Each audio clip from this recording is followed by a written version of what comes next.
April 3rd, 2023, our bi-weekly cover crop check. We're just south of the Dodge County Fairgrounds on a Healthy Soil, Healthy Grower water participant. We're standing by our flags where we've been standing at every other week shooting our video. We're in week 40 with the first cover crop. We'll get into that just a little bit. Week 21 with the second cover crop.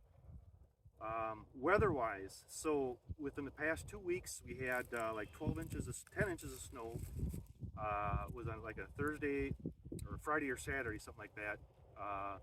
Would have been last week, so not last week on Friday, 3 days ago, but 10 days ago prior to that, we had 10 inches of snow. Obviously, you can see the snow is gone. We had a couple rain events, small rain events in between after the snow event happened. Okay, so we pull the residue back. This is what's going on below ground, above the ground. When we shoot down the field a little bit, you're going to see, wow, there's nothing going on. It's all covered. We have what we can see with the green row. This is our rye that's growing, and we actually do even have some oats. So last week, 2 weeks ago, we pointed out that we had some oats. So we do have some oats. It's actually growing. If it gets super cold, this oats is going to die. But right now it's going to be okay. Here's another one that I had just flicked away with my finger. There's some roots growing on it. Here we can see there's some roots going on. Oh, and there's a damn slug that's right here too.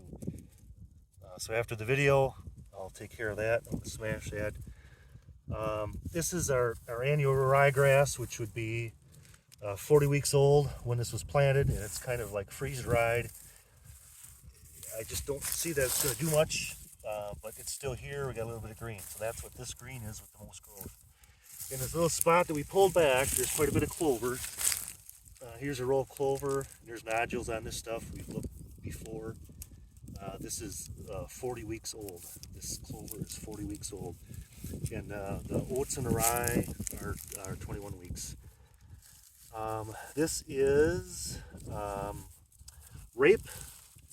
This rape is 40 weeks old.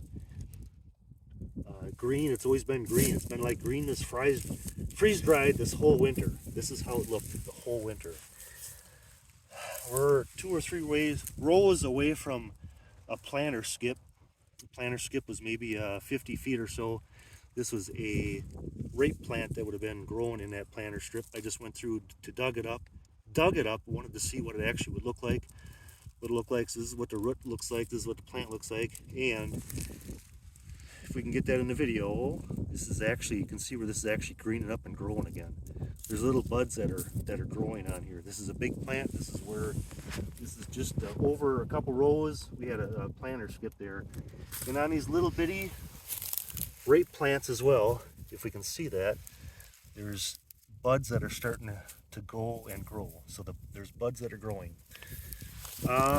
Depth for these rye plants, I gotta see where my I don't have that here. I had a small little baby earthworm that was on here, but that must have crawled off.